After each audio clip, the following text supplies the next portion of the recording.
گڈانی بیچ کے دلکش نظارے سیاحوں کے لیے پرکشش ہیں۔ سیاح یہاں گھڑ سواری، اونٹ سواری اور پیدل سفر سے لطف اندوز ہوتے ہیں۔ بلوچستان کا سیاحتی مقام گڈانی بیچ خوبصورت ساحلوں اور دلکش مناظر کے لیے جانا جاتا ہے۔ گڈانی بیچ 10 کلومیٹر سے زیادہ علاقے پر محیط ہے۔ اس بیچ پر سیاح گھڑ سواری اور اونٹ سواری کرتے بھی دکھائی دیتے ہیں۔ اس علاقے میں قدیم کھنڈرات اور نوادرات دیکھے جا سکتے ہیں۔ گڈانی بیچ دنیا کے سب سے بڑے شپ بریکنگ یارڈز میں سے ایک ہے۔ گڈانی شپ بریکنگ انڈسٹری مقامی لوگوں کو روزگار فراہم کرتی ہے۔ یہ علاقہ بہت سے لوگوں کے لیے آمدنی کا ایک مستحکم ذریعہ ہے۔ گڈانی میں جہاز توڑنے کی صنعت علاقے کی ثقافت اور تاریخ کا ایک لازمی حصہ ہے۔ کراچی کی جھلساتی گرمی سے تنگ آئے ہم دوست ٹی پارٹی میں اکٹھے ہوئے اور بات کہیں پکنک منانے کی ہوئی۔ کئی تفریحی مقامات کے نام لیے گئے اور کسی نہ کسی وجہ سے ریجیکٹ کر دیے گئے۔ آخر قرائے فال گڈانی کے نام نکل آیا۔ ہم 7 افراد پہ مشتمل گروپ صبح 11 بجے گڈانی کے لیے نکلنے کو تیار ہو گیا، لیکن نکلتے نکلتے گھڑی نے 1 بجا دیا۔ ہمارے گروپ کے روح رواں مرن جان مرن زندہ دل استاد عثمان علی حجازی عمرہ کے سفر کی تیاریوں میں لگے ہوئے تھے۔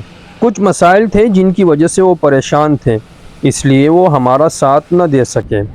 گڈانی کا راستہ ماشاءاللہ بڑا خوبصورت تھا۔ 1-2 جگہ کے علاوہ کہیں پریشانی کا سامنا نہیں کرنا پڑا۔ گھنٹوں پر مشتمل راستہ بڑی خوش اسلوبی سے طے ہوا۔ راستے میں ساتھی اٹکیلیاں کرتے ایک دوسرے سے خوش طبعی کرتے جا رہے تھے۔ چونکہ دوپہر نے اپنی چادر پھیلانی شروع کر دی تھی، ظہرانے کا وقت ہوا چاہتا تھا، چنانچہ مشورہ سے طے ہوا کہ راستے میں ہی کھانا کھایا جائے اور کھانے کے بعد بقیہ مسافت طے کی جائے۔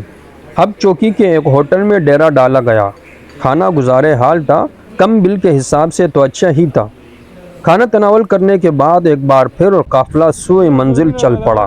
گڈانی سمندر کے قریب پہنچے تو سیاحوں کی ایک بڑی تعداد نے ہمارا استقبال کیا۔ یہ الگ بات ہے کہ ہر ایک اپنی دنیا میں مگن تھا۔ فیملیز بھی کثیر تعداد میں دکھائی دے رہی تھیں۔ کوچ، سوزوکی، موٹر سائیکل، ہر قسم کی گاڑیاں ساحل سمندر میں جھانکنے کو بےتاب نظر آ رہی تھی۔ میں ڈریس چینج کرنے کے لیے کوئی آرٹ ڈھونڈنے لگا۔ ہر جگہ مخلوق خدا اپنا وجود رکھی ہوئی تھی۔ بڑی مشکل سے ایک جگہ جلدی سے کپڑے تبدیل کیے۔ اتنے وقت میں گرمی کے مارے احباب سمندر کی موجوں سے کھیلنے میں مگن ہو چکے تھے۔ محکمہ موسمیات نے خطرے کا الارم بجا دیا تھا۔ اکا دکا انتظامیہ کا فرد بھی دکھائی دے جاتا جو آگے جانے والوں کو منع کرتا۔ ساتھی پانی سے خوب لطف اندوز ہوئے۔ سامنے کچھ دور دیوار سے سمندر کی موجیں ٹکرانے کا منظر بڑا دلکش تھا۔ ساتھی وہاں جانے کو بےتاب تھے۔ کچھ ہی دیر میں ہم وہاں موجود تھے۔ یہ جگہ واقعی بڑی دل فریب تھی۔ یہی وجہ تھی کہ یہاں رش بھی دیگر مقامات سے زیادہ تھا۔ سمندر کی موجیں دور سے آ کر پکی فرش پر اوپر آتی، اوپر کھڑے لوگوں سے بغل گیر ہو کر دوبارہ سمندر میں اتر جاتی۔ کچھ دیر یہاں موج مستیاں کرنے کے بعد دوبارہ اپنی گاڑی والے مقام کے سامنے نہانے کو چل پڑے۔ کشتیاں بھی پانی میں ادھر ادھر تیز رفتاری سے دوڑ کر شائقین کو اپنی جانب متوجہ کر رہی تھی۔ ایک کشتی ہم نے 1000 روپیہ پاکستانی کرنسی اپنے نام کی۔ قاری عرفان صاحب مگر کشتی میں بیٹھنے کو تیار نہ تھے، ڈر کا اظہار کر رہے تھے۔ ساتھیوں نے زبردستی انہیں بٹھایا کہ یہاں آئے اور بیچ سمندر کشتی کا لطف نہ لیا تو کیا کیا۔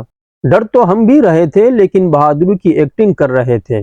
کشتی کا تولہ برابر کرنے کے لیے ناخدا صاحب نے کہا کہ 2 ساتھی آگے بیٹھ جائیں۔ ڈاکٹر اور طلحہ صاحبان نے فرنٹ سیٹ سنبھال لی۔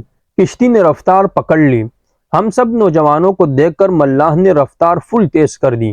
کشتی کچھ ہی دیر آگے گئی تھی کہ خطرناک چٹان سے ٹکرانے کی خوفناک آواز نے ہمارے اوسان خطا کر دیے۔ آگے بیٹھے ہمارے دونوں ساتھی اپنے آپ کو سنبھال نہ سکے اور کشتی کے اندر ہی لڑک گئے۔ سب نے خوف کے مارے ایک دوسرے کو مضبوطی سے جکڑ لیا۔ ٹکرانے کی آواز کسی چٹان کی نہیں بلکہ موجوں کی تھی، جو آگے بھی اس مختصر سفر میں کئی بار ہماری کشتی سے دڑام دڑام کی خوفناک آواز کے ساتھ ٹکراتی رہی۔